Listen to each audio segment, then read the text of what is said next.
Mi nombre es Juan Pablo Gutiérrez y soy el delegado internacional del pueblo indígena Yucpa de Colombia, pueblo indígena que vive en la serranía del Perijá en Colombia. En Colombia, el trabajo de defensa de derechos humanos, el sindicalismo, todos los trabajos que tengan que ver con oposición al orden establecido, ya sea en los trabajos, ya sea con el gobierno, desafortunadamente vienen acompañados de amenazas. Y las amenazas hacen parte como del pan cotidiano de los defensores de derechos humanos, de los sindicalistas, de los líderes estudiantiles. En Colombia vivimos sumidos en una violencia estructural desde hace más de medio siglo. La guerra entre guerrillas, con paramilitares, la injusticia del gobierno nacional, lo que hace que desde por la mañana cuando la gente se despierta hasta por la noche cuando se va a acostar, siempre en las noticias, ya sea en los periódicos, en la radio, en la televisión, siempre hay casos relacionados con muertes, con asesinatos, con masacres. Y eso, que debería ser la excepción en sociedades normales, democráticas y justas, en Colombia se volvió la regla. Entonces, en Colombia banalizamos lo que debería ser la excepción para el mundo, que es la violencia, y el valor de la vida perdió todo su sentido. Entonces, tener que vivir en un contexto tan violento como el de Colombia es muy duro, pero sin embargo, como es algo tan generalizado, la gente terminó por acostumbrarse, porque no hay otros caminos. Y uno sigue con esa fuerza, con esa gallardía, luchando por esa causa, sabiendo que incluso uno puede morir intentando ganarla. El pueblo indígena Yucpa es un pueblo que vive en un lugar que se llama la Serranía del Perijá, que es una montaña que hace frontera natural entre Colombia y Venezuela. Es un pueblo de cultura seminómada, que tiene una cultura única en Colombia y en el continente americano, porque somos el último pueblo indígena que habla la lengua caribe, de la civilización caribe. Un pueblo que tiene una riqueza cultural como muy pocos en Colombia y que desafortunadamente en la actualidad se encuentra en inminente riesgo de extinción. Fue catalogado por la Corte Constitucional Colombiana como en inminente riesgo de extinción a causa de la pérdida del territorio ancestral, que en la actualidad se resume en una pérdida de aproximadamente el 85% de nuestro territorio ancestral. What is your relation to property? Common property of resources and how do you organize? How do you organize? Sus recursos naturales. No entendí. Recursos naturales, la propiedad de los recursos Ok, naturales. vale. ¿Cuál es el vínculo de tu pueblo con eso? Con la propiedad de los recursos naturales. La noción de propiedad es una noción que no viene desde las raíces de los pueblos indígenas, porque cuando uno habla de propiedad quiere decir que algo le pertenece, quiere decir que algo es mío y tiene que ver mucho que ver con las lógicas capitalistas de la vida. Desde el sentir y desde la visión de los pueblos indígenas, la noción de propiedad o de propiedad privada, por ejemplo, es algo que no existe. No hay una propiedad del territorio, no hay algo que me pertenezca, sino hay una visión comunal, comunitaria, de lo que es el territorio, de lo que es la vida. Entonces, el territorio no nos pertenece, sino nosotros hacemos parte del territorio. No, es una visión opuesta a esa visión acaparadora del modelo capitalista. In your language, in your indigenous language, do you have a word for nature? Que hay una palabra para naturaleza en tu pueblo indígena. Desde el significado eurocéntrico no.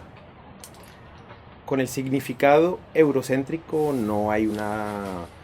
Porque naturaleza la naturaleza como la creemos actualmente es una invención eurocéntrica. No es una... El hecho de haber separado ontológicamente al ser humano del cosmos, de este cosmos al cual todos pertenecemos, que ahora le llaman naturaleza, fue un plan premeditado para poder justificar la explotación de los recursos naturales, de la naturaleza, de la madre tierra, como de Gaia, como le quieran llamar, pero dentro del significado que se le da en el diccionario occidental a la naturaleza, nosotros no tenemos el equivalente. Para nosotros hay una palabra que se dice Owaya, y Owaya para nosotros es el territorio, que es como el cosmos que nos permite vivir como pueblo indígena, que nos posibilita ejercer nuestra cultura, pero es el territorio no solamente en su aspecto físico, pero también en su aspecto intangible, en lo espiritual, el espíritu del viento, el espíritu del trueno, es todo lo que compone el territorio, pero no solamente desde lo tangible, sino desde lo intangible. Entonces es muy diferente del significado de la solo naturaleza que se tiene aquí en Occidente. Pues hay dos aspectos fundamentales que vinculan a todos los pueblos indígenas del mundo, y algo que toca saber efectivamente es que no hay un pueblo indígena universal, no hay un indígena universal, monolítico, como si todos fueran iguales. En Colombia, por ejemplo, hay 115 diferentes, con diferentes maneras de pensar, de interpretar los fenómenos de la naturaleza, del mundo, con lenguas diferentes. Pero sin embargo, en esa diversidad de pueblos, tanto en Colombia como en el mundo, hay dos cosas que son fundamentales y que los ligan a todos. Y una es la concepción de lo que llaman la naturaleza aquí en Occidente, como el todo, como el cosmos, como lo más importante, como lo que posibilita la vida en el mundo, y por ende, pues lo más importante que tenemos que cuidar, porque si no lo cuidamos, pues no podemos vivir. Eso es común a todos los pueblos indígenas. Y la segunda cosa es la visión comunitaria del mundo. No ese individualismo de Descartes en el siglo XVII, de yo pienso, luego existo, ese individuo, sino más bien algo así como yo soy porque somos. Una visión más comunitaria y que depende de la comunidad para poder ser. Entonces, un consejo para todos ustedes es anclarse sobre esos dos puntos. No se trata de irse todos a vivir al campo o a la selva o desnudarse. Si lo quieren hacer, que lo hagan, pero la solución en realidad es una cuestión de pensamiento, de manera de ver el mundo, de cambiar este chip que tenemos en la cabeza, que es ese chip eurocéntrico, con esos antivalores eurocéntricos que son el individualismo, la competitividad, todos esos antivalores capitalistas y neoliberales, que para nosotros son todo lo contrario. Es la reciprocidad, es la visión comunitaria del mundo, es la visión casi que comunal o espiritual del territorio, de la madre tierra. Entonces hay que saber que no hay un pueblo indígena mundial. Eso es un error, un grave error. Hablar de pueblos indígenas como una entidad unitaria es un gran error. Pero sí hay esos dos puntos que son estructurales, que los unen a todos y que hacen que sean radicalmente opuestos en la visión del mundo a la sociedad occidental. Todos los valores o antivalores que fueron impuestos al mundo a través de esta modernidad son los que no se aplican en las sociedades indígenas, son los que no se subieron a ese bus de la modernidad con esos antivalores, sino que mantuvieron los valores esenciales del ser humano, los valores esenciales de la humanidad.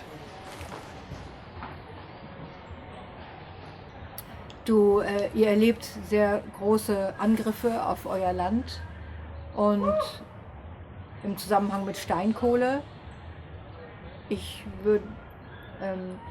Kannst du mir darüber erklären, im Vergleich zu dem, was wir hier zum Beispiel machen, die Braunkohle bekämpfen, wie sieht das bei euch aus?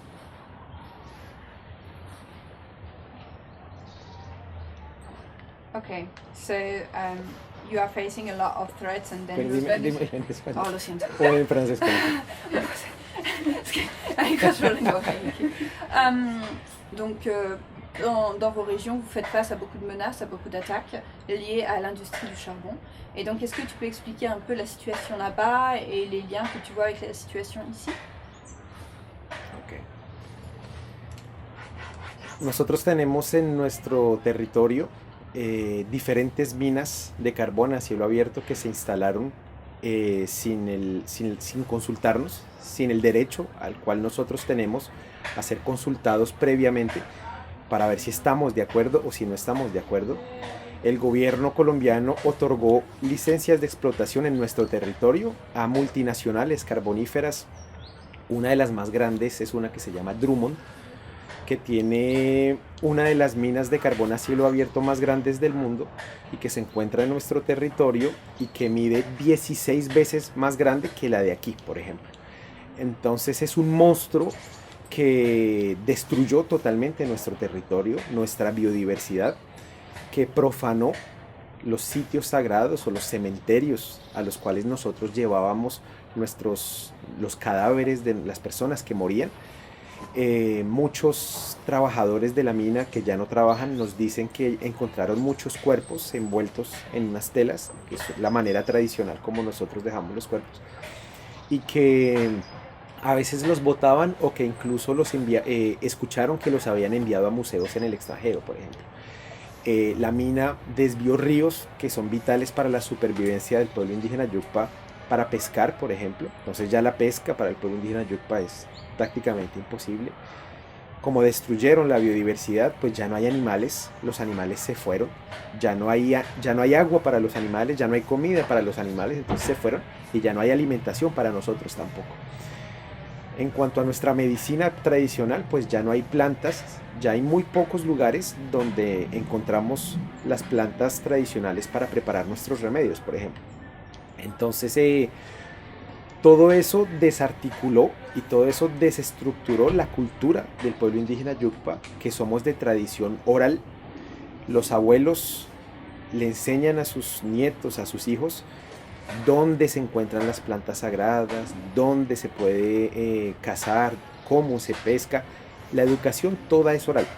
Y con esa llegada de esas minas se desestructuró, se desarticuló totalmente lo que había sido la cultura del pueblo indígena Yucpa hasta hoy. Entonces es una amenaza grandísima que nos tiene actualmente a punto de desaparecer como pueblo indígena. Y pues lo que estamos viendo aquí con esta mina de Garzweiler es lo mismo, es ese mismo enemigo, es ese capitalismo desenfrenado, esa hambre de dinero que en nombre de un supuesto progreso están gobernando por encima del bienestar de las personas en el mundo. En Colombia están prefiriendo el carbón al agua, están prefiriendo el carbón a los alimentos, están prefiriendo el carbón a la supervivencia de un pueblo indígena. Aquí en Alemania es lo mismo, están destruyendo las tierras más fértiles de Alemania para sacar carbón. Eso en un contexto global de crisis climática, de calentamiento global, es la irresponsabilidad más grande de los gobernantes, porque están mostrando una voluntad de llevar a sus pueblos hacia el precipicio. Los gobiernos no pueden estar en este momento reunidos, por ejemplo, en la COP26, hablando de soluciones para el cambio climático, y al mismo tiempo los policías están listos para entrar aquí para desalojar a las personas que están defendiendo la vida. Entonces el enemigo es el mismo, es el capitalismo, es la voluntad de gobernar con las políticas de la muerte y no las políticas de la vida, y la urgencia de los diferentes pueblos indígenas, pueblos urbanos, afrodescendientes, el que sea, de levantarse y defender la tierra. Aquí ya no se trata de Colombia, no se trata de Alemania, no se trata de Francia. Aquí no se trata de los negros, no se trata de los indígenas, no se trata de los blancos. Aquí se trata de la humanidad entera y del mundo, de la tierra que es de todos y que tenemos que defender de ese monstruo, de ese enemigo común que es el sistema. El carbón de esa mina principalmente va a los Países Bajos, a Alemania, a Estados Unidos y una parte también a Asia. No es como acá donde uno puede entrar a la mina prácticamente sin ningún problema. Allá hay alambres de púas, hay cordones de seguridad, hay perros, hay guardianes, hay personas armadas y ya después nos dimos cuenta que había una licencia de explotación y ya el territorio fue perdido. No hubo una voluntad, aunque sea, de decirnos que eso iba a instalarse en nuestro territorio, sino que se instalaron sin avisarnos, sin decirnos lo que iba a pasar. Y por eso es que nosotros en este momento estamos exigiéndole al gobierno colombiano que retire esa licencia ambiental, porque a nosotros nunca nos dijeron que eso iba a tener lugar ahí en nuestro territorio. El gobierno colombiano justificó que en ese territorio no habían pueblos indígenas y por eso le otorgó la licencia a la compañía estadounidense, pero en realidad ese ha sido nuestro territorio ancestral desde hasta donde tenemos memoria, casi siempre. Y de todas maneras, así nos hubieran avisado, así nos hubieran informado, de todas maneras nosotros nos hubiéramos opuesto, porque por un lado es nuestro territorio del que dependemos fundamentalmente para sobrevivir, y segundo, porque además nosotros no estamos protegiendo el territorio únicamente para nosotros, para nuestra propia cultura, sino porque sabemos el beneficio que sobre todo en estos momentos le aporta al mundo, ¿no? En estos momentos tan críticos que estamos viviendo. Entonces, así nos hubieran informado, de todas maneras hubiéramos dicho que no. El convenio 169 de la OIT es un convenio internacional ratificado por Colombia que normalmente tiene una naturaleza de obligación. Quiere decir que no solamente adheriendo, los diferentes gobiernos tienen la opción de respetar o no la consulta previa. Este convenio es de carácter obligatorio. Quiere decir que los gobiernos que firman, que adhieren a ese convenio, están en la obligación de aplicar todo lo que ese convenio aplica. Y por ejemplo, uno de los elementos principales es la consulta libre, previa e informada, que el gobierno debería haber tenido que respetar en nuestro caso y que no respetó. Normalmente en este momento hay una sentencia contra el gobierno colombiano en el cual le exigen al gobierno colombiano que delimite el territorio ancestral del pueblo Yucpa. Desde hace varios años le exigieron al gobierno, a través de una sentencia judicial, delimitar el territorio del pueblo indígena Yucpa, y hasta el día de hoy no lo ha hecho. Y esa falta de voluntad de delimitar el territorio ancestral, pues es porque cuando lo delimite, en acuerdo con nosotros, pues se van a dar cuenta efectivamente que esas minas están al interior de nuestro territorio y van a estar en la obligación de sacarlas. It's a little bit a big question, aber die ist wichtig. 30% der Erdoberfläche sollen unter Naturschutz gestellt werden. Und das wird hier als sozusagen fast eine Wende im Politischen gesehen, dass endlich die Politik etwas tut.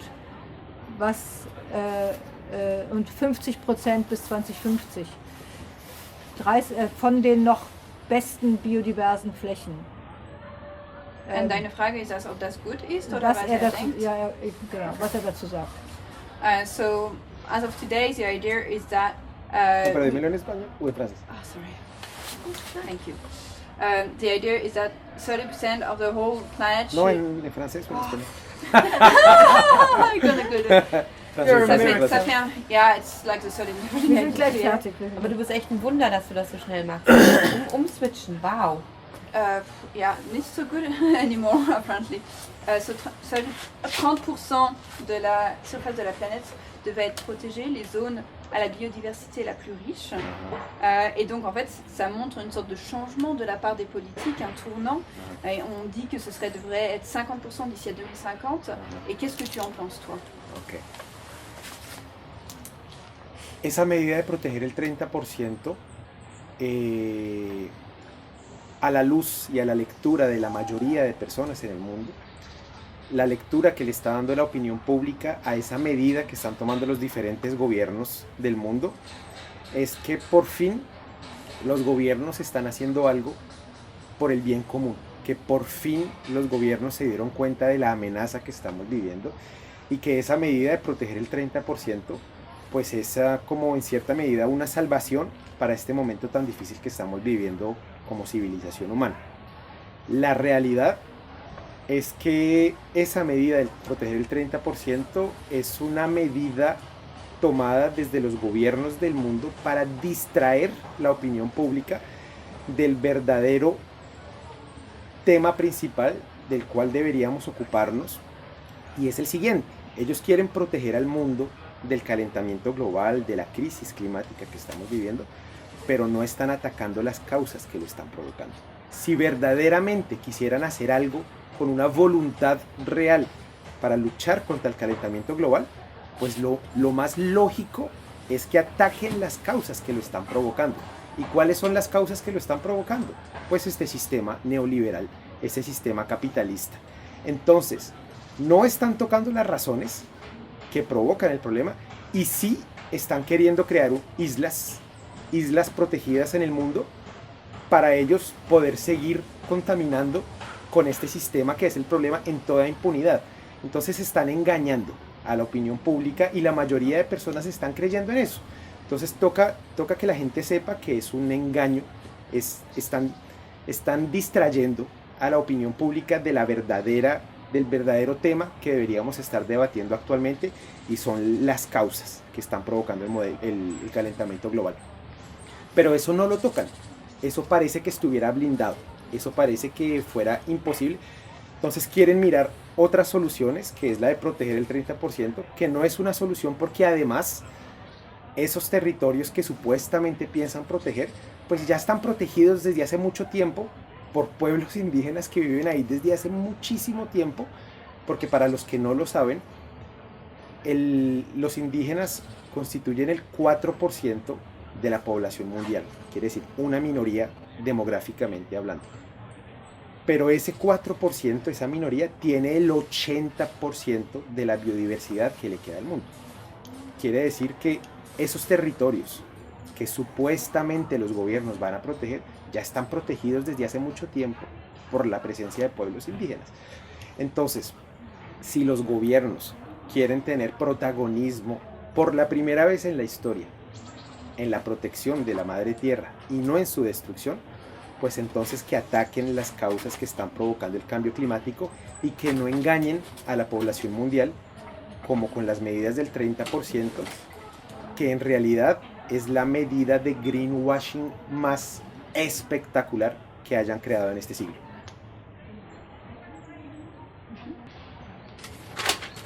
So, das Überleben der indigenen Völker ist für das Überleben des Planeten total wichtig. Und unser Kampf hier sollte deswegen auch ein Kampf für das Überleben und vor allem das In-Ruhe-Lassen der Territorien der indigenen Völker sein. Das ist sozusagen so eine Art Schlusswort von mir, weiß ich jetzt auch nicht genau, was ich... dann sagt er bestimmt noch was dazu. Okay. Alors, en fait, ce que tu veux dire, c'est que la survie des peuples indigènes est absolument clé pour la survie de la planète, et que ici, nous devons aussi nous battre en solidarité pour que les peuples indigènes puissent continuer a défendre les zones. Pues en cierta medida, la radiografía que muestran esos indicadores quiere decir que el 4% de la población tenga el 80% de la biodiversidad en sus territorios, y no porque hayamos tenido la suerte de tener los territorios más ricos o más biodiversos, sino porque contrariamente a la sociedad occidental sí los hemos sabido proteger, sí los hemos sabido conservar. Eso quiere decir, en cierta medida, que la humanidad entera todavía puede vivir en este mundo gracias a la existencia de esa minoría en esos territorios ricos en biodiversidad. Entonces, efectivamente, proteger a los pueblos indígenas, acompañarlos en sus luchas, es proteger al mundo entero. También, claro que sí. Okay, thank you very much. I think we could stop this part of the interview, and you are not ready. Yeah, you have to go on working. Thank you very much. No, and, my pleasure. wir machen mal kurz Gracias, Olga. aus. Wir machen mal kurz aus.